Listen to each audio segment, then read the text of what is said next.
जिस भी शक्ति ने हमारे भाई को पकड़ा है वो सुन ले। हम डरने नहीं आए हैं, हम अपने भाई को लेने आए हैं। ये मूर्ति हमारे पूर्वजों की शक्ति है, इसे पहचान और हमें रास्ता दे। अचानक तालाब की सतह कांपने लगी, पानी नीला चमकने लगा और फिर एक स्त्री नदी में ऊपर आती है। उसकी आंखों में आंसू थे, लेकिन चेहरा शांत था। Use tips the balance in favor of fair use.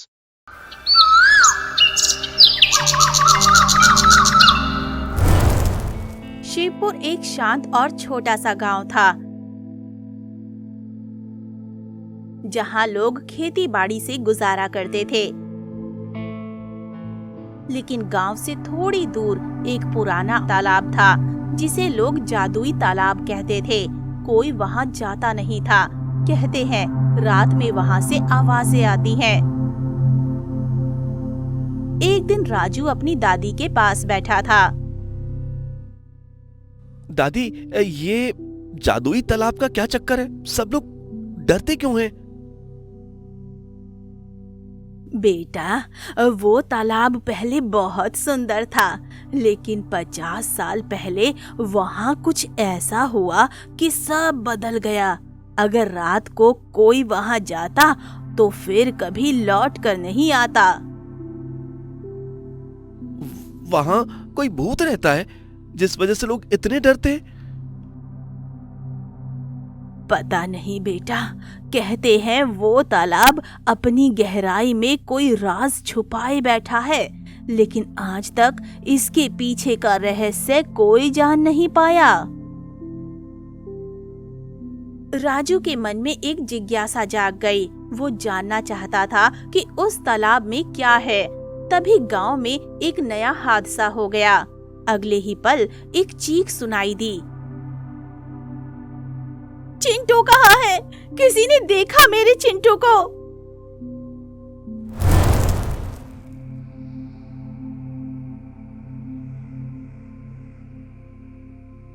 Gauri, तुम सच कह रही हो? मैंने सुना है वो सुबह से घर नहीं आया है। कहीं वो तालाब की ओर तो नहीं गया? ना जाने क्या हो गया है मेरे बेटे को। वो बोल रहा था कि आज वो एक छुपा खजाना ढूंढने निकलेगा। कौन समझाए उस पगले को कि खजाना कहानियों में होता है, असल में नहीं। खजाना? कहीं वो तालाब की तरफ तो नहीं गया राजू? तू तो आज सुबह उधर से आ रहा था ना? हाँ, मैं गया था, लेकिन मुझे नहीं पता चिंटू भैया भी गया होगा। वैसे मैंने भी कुछ अजीब देखा। वहां पानी में कोई नीली सी रोशनी चमक रही थी, फिर एक आवाज भी आई थी। हे भगवान, मेरा बच्चा कहीं किसी भूत प्रेत के चक्कर में तो नहीं फंस गया। उस तालाब को तो सब मनहूस कहते हैं, लेकिन हमने कभी नहीं सोचा कि एक दिन ये भी देखना पड़ेगा। बहू, उस तालाब के बारे में जो बात गांव ने बताई है वो बहुत ही भयानक है। कहा जाता है कि उस जगह किसी अधूरी आत्मा का ठिकाना है। वर्षों पहले किसी ने वहां विश्वासघात किया था। पंडित जी, आपने कभी ये बात पहले क्यों नहीं बताई? बेटा, जब लोग सुनना नहीं चाहते, लेकिन अब वक्त आ गया है कि हम सावधान हो जाएं, ताकि किसी और की जान ना जाए। पर हम क्या कर सकते हैं? उस जगह तो कोई साधु और कोई ओझा भी नहीं जाता। कहते हैं कि जो अंदर गया वो वापस नहीं आया। मैं जाऊंगा, मुझे परवाह नहीं वहां क्या है। अगर चिंटू वहां गया है तो मैं उसे लाकर ही रहूंगा। नहीं राजू, तू भी मत जा। मुझे एक बेटा खोने का डर है, दूसरा खो नहीं सकती। तो समझ क्यों नहीं रहा? वहां मौत रहती है। गौरी दीदी, अगर आज मैं पीछे हट गया तो खुद से नजर नहीं मिला पाऊंगा। चिंटू मेरा भाई है, मेरा फर्ज है कि उसे हर मुसीबत से निकालूं। जाओ बेटा, लेकिन एक बात याद रखना, उस तालाब में जो दिखता है वो सच नहीं होता। वहां हर चीज माया जाल है। अपने मन को मजबूत रखना, सच को पहचानने की ताकत रखना। राजू ने सबकी बातें सुनी, आंसुओं को रोकते हुए अपने घर की ओर दौड़ा। वो अपनी माँ की दी हुई एक पुरानी लकड़ी की मूर्ति लेकर आया। ये मूर्ति उसके दादाजी ने बनाई थी, जिसे वो हर समय अपने पास रखता था। अबे राजू सुन, मैं तेरे साथ चलूंगा। मुझसे रहा नहीं जा रहा, मैं डरता हूँ, पर तुझे अकेला नहीं छोड़ सकता। चल हरिया, अगर डर के मारे रुक गए तो फिर कभी नहीं जा पाएंगे। और इस तरह दोनों दोस्त धीरे धीरे तालाब की ओर बढ़ रहे थे। रास्ता बहुत ही सुनसान था, लेकिन दोनों के दिलों में एक ही सोच थी, चिंटू को बचाना है। राजू यार, एक बात पूछूं, तू डर तो नहीं रहा क्या? मतलब हम दोनों जानते हैं कि इस तालाब के बारे में क्या क्या कहानियां फैली हैं, फिर भी तू इतने हौसले के साथ आगे बढ़ रहा है। हरिया, डर तो लग रहा है, पर डर के पीछे जो प्यार छिपा है ना, वो और बड़ा है। चिंटू मेरा भाई है, अगर मैं डर के मारे रुक गया तो फिर उसका क्या होगा? और हम डर से भागेंगे तो जीतेंगे कैसे?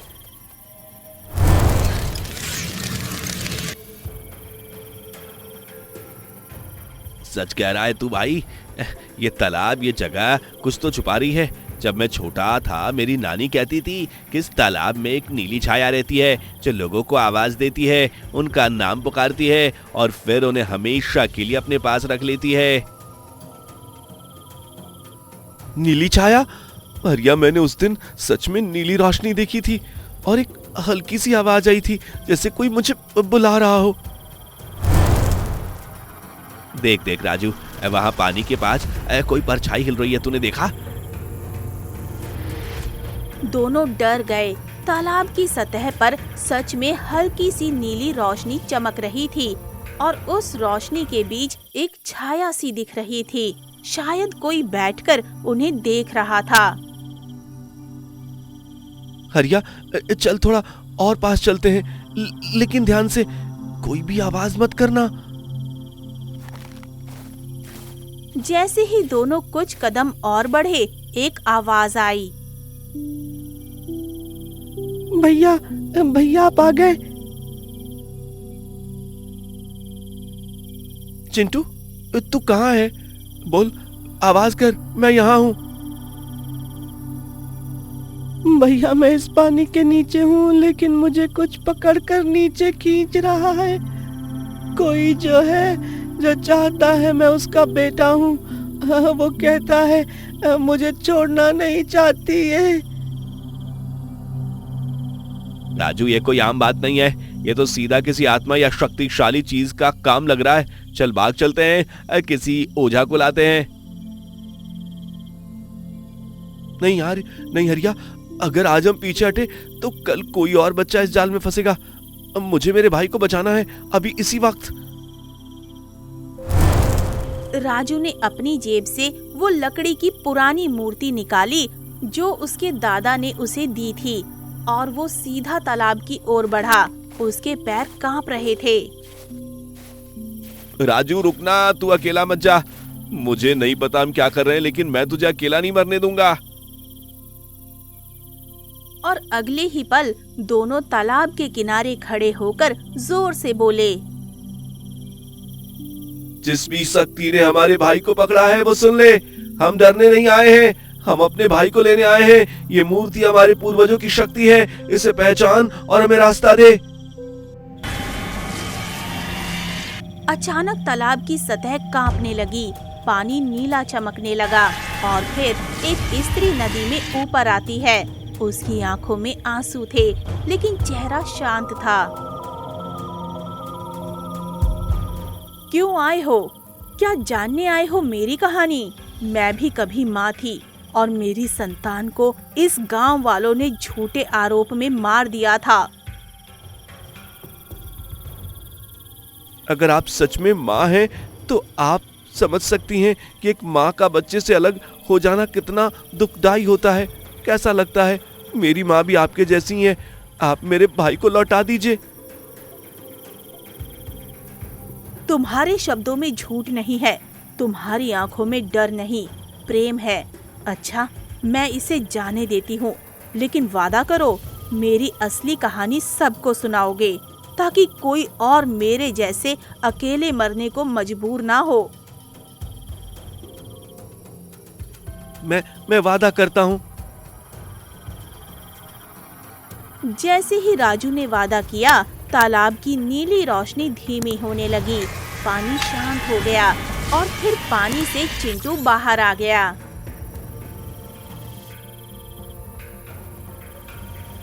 भैया मैं डर गया था, मुझे लगा मैं अब कभी नहीं निकल पाऊंगा।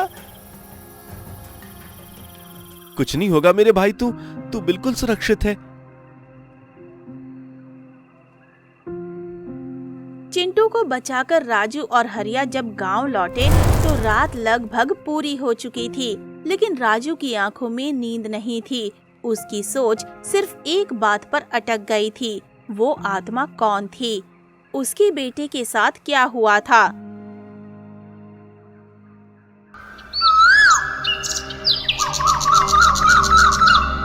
सुबह होते ही राजू, हरिया और चिंटू गांव के सबसे बुजुर्ग व्यक्ति दादू ब्रिजलाल के पास पहुँचे।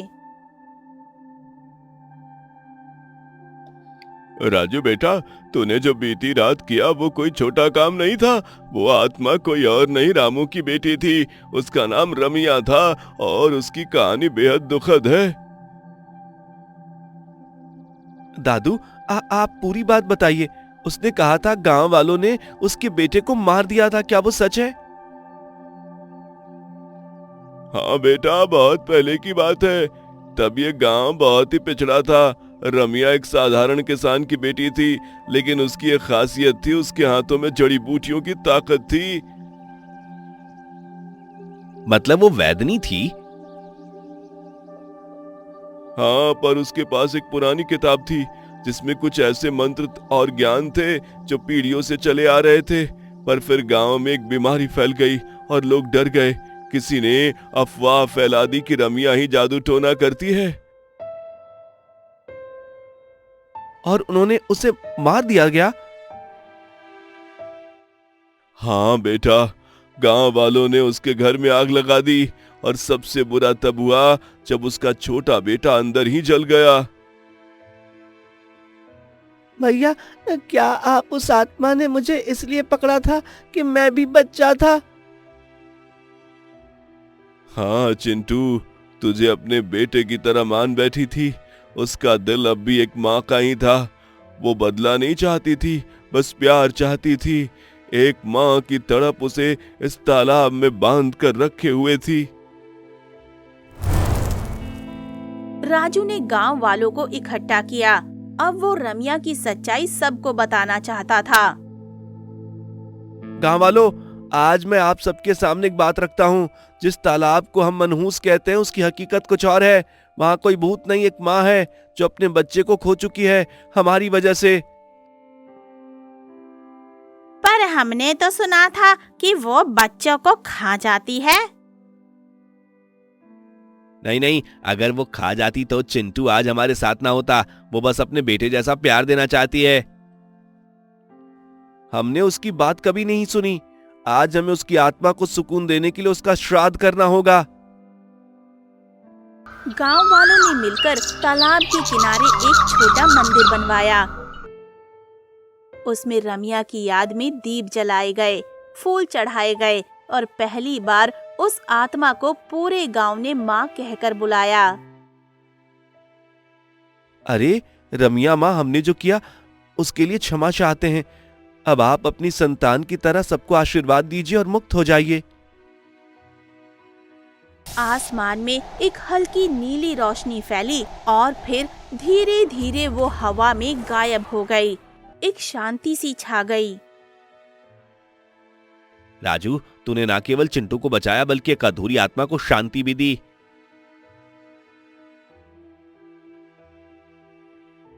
भैया अब मैं कभी भी तालाब से नहीं डरूंगा, वहां तो एक माँ रहती है ना। हाँ चिंटू, अब वहां माँ की ममता है, डर नहीं। तालाब अब डरावना नहीं बल्कि एक पवित्र स्थान बन चुका था, लेकिन राजू की आंखों में अब भी एक सवाल था। आखिर वो रहस्यमय किताब कहाँ गई जिसकी वजह से रमिया को इतना ज्ञान था।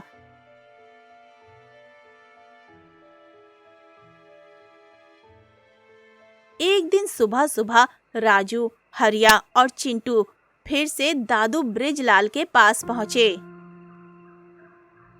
दादू, आपने उस दिन कहा था ना कि रमिया के पास एक पुरानी किताब थी जिसमें कुछ खास मंत्र और औषधियों के बारे में लिखा था। क्या वो किताब अब भी मौजूद है? बिल्कुल राजू बेटा, वो किताब अब भी इस धरती पर है, पर उसके बारे में बहुत कम लोगों को पता है। वो किताब रमिया की आखिरी सांसों के बाद गांव के पुराने मंदिर में छिपा दी गई थी। मंदिर में? पर वो तो सालों से बंद पड़ा है, वहां कोई आता जाता नहीं। क्योंकि उस मंदिर को हमने खुद बंद करवाया था। जब रमिया के साथ वो सब हुआ, हमें डर था उसकी आत्मा उस किताब के जरिए वापस ना आ जाए। पर अब जब तुम लोगों ने उसे शांति दी है तो शायद अब वो किताब फिर से किसी भले इंसान के काम आ सकती है। राजू, हरिया और चिंटू पुराने मंदिर की ओर चल पड़े। रास्ता झाड़ियों और पत्थरों से भरा हुआ था। जैसे जैसे वो आगे बढ़ते गए, हवाएं और गहरी होती गईं, जैसे कोई उन्हें वहां जाने से रोकना चाह रहा हो। भैया मुझे डर लग रहा है, ये जगह बहुत अजीब है। अजीब पेड़ भी हैं, ऐसे ये सरसरा रहे हैं जैसे कुछ कह रहे हो। डर मत चिंटू, अब सिर्फ सच ढूंढने आए हैं हम। रमिया माँ हमें कुछ नहीं करेंगी, अब वो हमारी रखवाली कर रही हैं। भैया देखो, मंदिर का दरवाजा तो लोहे का है और जंग खा चुका है, शायद इसे तोड़ना पड़ेगा। नहीं हरिया, इस पर कुछ लिखा है, देखो ध्यान से। जिसने माँ की पीड़ा समझी वह इस द्वार को खोलेगा। शायद ये किसी तरह का मंत्र है। राजू ने आंखें मूंदी और रमिया माँ के नाम से एक बार फिर प्रार्थना की। हे रमिया माँ, यदि आपकी आत्मा को हमने सच में शांति दी है और ये किताब गांव के भले के लिए है तो हमें अंदर जाने दीजिए। अचानक हवा रुक गई और लोहे का दरवाजा अपने आप खुल गया।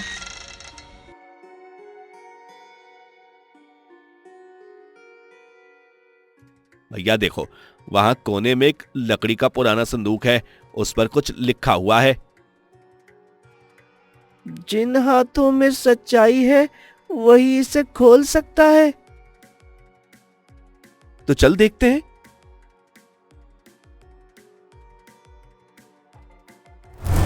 जैसे ही संदूक खुला, एक पुरानी धूल से ढकी किताब बाहर आई। उस पर लिखा था आत्मा और आयुर्वेद का रहस्य। इतनी पुरानी किताब पर पन्ने जैसे आज ही लिखे गए हों, ये तो किसी खजाने से कम नहीं।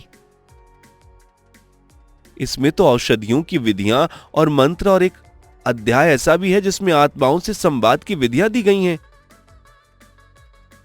किताब को मंदिर से निकालने के बाद राजू ने पूरे गांव को बुलाया और सबको इसकी जानकारी दी। गांव वालों, ये किताब सिर्फ एक इतिहास नहीं, एक अवसर है। हमें अब इसे संभालना है और इसका उपयोग करके अपनी बीमारियों का इलाज कर सकते हैं। हम शर्मिंदा हैं राजू बेटा, हमने रमिया जैसी ज्ञानी स्त्री को खो दिया, पर अब ये गलती दोबारा नहीं करेंगे। अब तो ये किताब स्कूल में भी पढ़ाई जानी चाहिए ना भैया।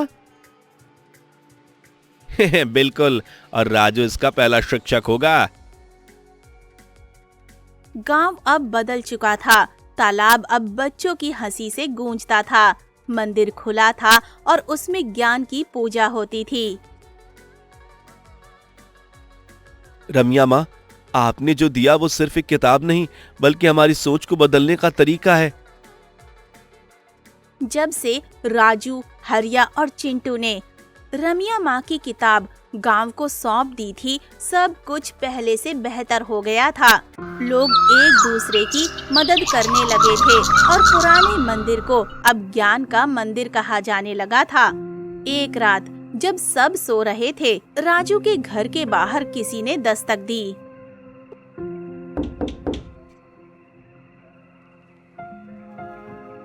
कौन है इतनी रात को?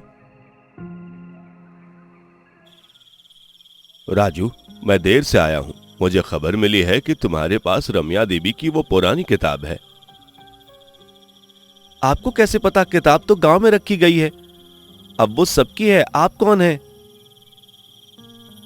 मैं रम्या का बेटा हूँ, रुद्र। बचपन में मैं गांव छोड़कर साधु बन गया था। माँ ने मुझे कभी नहीं बताया कि वो किस पीड़ा से गुजर रही हैं, लेकिन अब मुझे सब पता चल चुका है। मैं यहाँ तुम्हारा धन्यवाद करने आया हूँ और वो किताब माँ की याद के तौर पर अपने साथ ले जाना चाहता हूँ।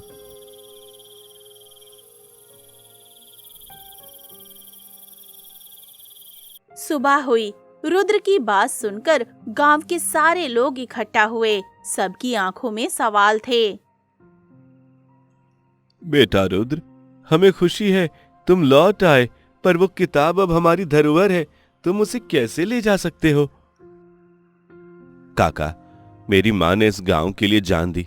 बस उनकी आखिरी निशानी को अपने साथ रखना चाहता हूं, पर मैं समझता हूं कि ये सब मेरी माँ की नहीं, आप गांव वालों की विरासत है। मैं इसे अपने साथ ले जाकर एक आश्रम बनाना चाहता हूं, जहां इस ज्ञान को हजारों लोगों तक पहुंचाया जाएगा। भैया, ये बात तो ठीक है। अगर ये किताब सिर्फ हमारे गांव में रहेगी तो बस यहीं तक सीमित रहेगी, लेकिन अगर ये पूरी दुनिया तक पहुंचे तो रमिया माँ का नाम अमर हो जाएगा। हाँ भैया, और हम सब उसका हिस्सा होंगे। रुद्र भैया, हम रमिया माँ को बचा नहीं पाए। हाँ, उनका सपना अब बचा है। ले जाइए किताब, पर एक शर्त है। उस आश्रम का नाम होगा रमिया आश्रम, और उसमें हमारे गांव का नाम धर्मपुर हमेशा जुड़ा रहेगा। यह तो मेरे लिए सौभाग्य होगा। माँ जहां भी होगी खुश होगी। धन्यवाद राजू, तुमने मेरे जीवन की सबसे बड़ी इच्छा पूरी की है। कुछ महीनों बाद राजू, हरिया और चिंटू रुद्र के बनाए आश्रम में पहुँचे। वहाँ सैकड़ों लोग रमिया की किताब से सीख रहे थे। हमने सिर्फ आत्मा को नहीं, पूरे संसार को मोक्ष दिया है, और अब हमारा गांव भी इतिहास में लिखा जाएगा। भैया, अब हमें भी एक किताब लिखनी चाहिए, राजू, हरिया और जादुई तालाब की कहानी। तुम सब अब मेरे भाई हो और ये आश्रम तुम्हारा है। रमिया माँ का आशीर्वाद हमेशा हम सबके साथ है। अगर आपको ये वीडियो पसंद आया तो वीडियो को लाइक करें और चैनल को सब्सक्राइब करना ना भूलें।